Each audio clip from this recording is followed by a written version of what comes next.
Turkey's heartland, the high plateau of central Anatolia, has been inhabited for at least 8 millennia.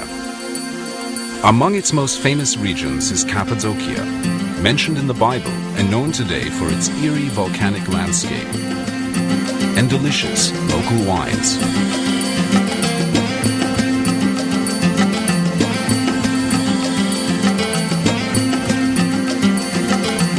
When Mount Erciyes, near Kayseri, was an active volcano, it spewed tons of lava and volcanic ash over the region.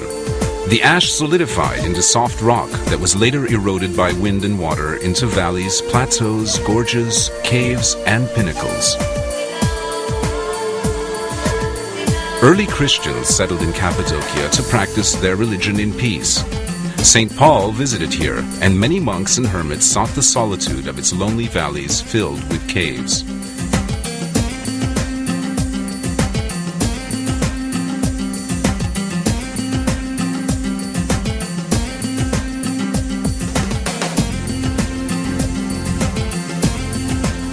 Today, Kappadokya is Turkey's most visually striking region.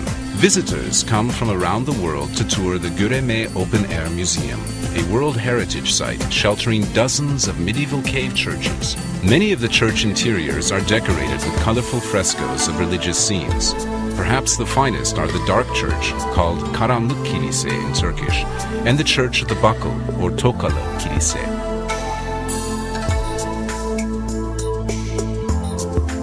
Not far from Göreme is Zelve, another open-air museum. 3 steep valleys come together to form this historic area, which is also filled with ancient cave churches and dwellings. The Zelve valleys were actually inhabited until the 1950s.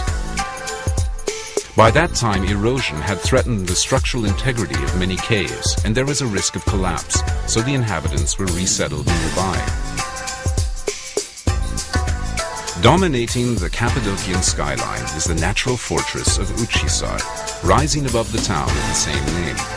This great rock promontory, 60 meters high, was hollowed out and made into a fortress by early settlers.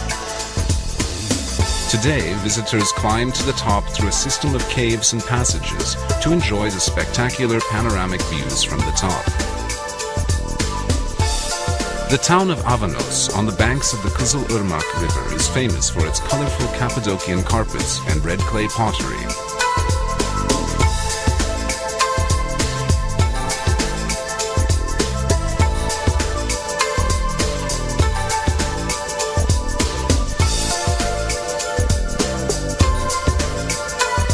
Among the strangest sights in this unusual region are the underground cities, vast labyrinths of tunnels, caves and passages reaching 7 and 8 stories into the earth. They were inhabited during the 7th and 8th centuries by local Christians seeking refuge from invading Arab armies.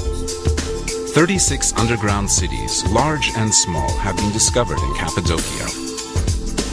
Each underground refuge has kitchens, wine and olive presses, dining halls, stables, sleeping rooms, storage areas, deep wells, ventilation shafts, and even churches.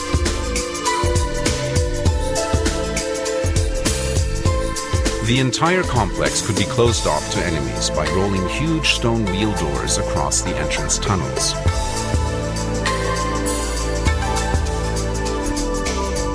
Konya, to the west of Kappadokya, was an important city in Roman times. During the Middle Ages, it was one of the chief way stations on the Silk Road, and also the capital of a flourishing empire established by the Seljuk Turks.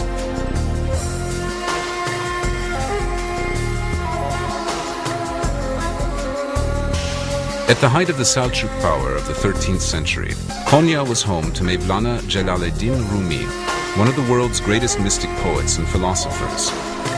Rumi's disciples became the whirling dervishes, Sufi mystics who seek spiritual communion with God through a captivating circular dance.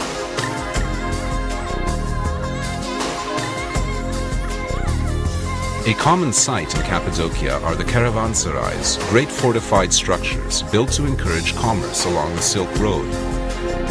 Wealthy Seljuk Turkish benefactors, both men and women, provided funds to build them. They also provided daily food for caravaniers, fodder for the animals, mosques for worship, baths, and medical and veterinary care.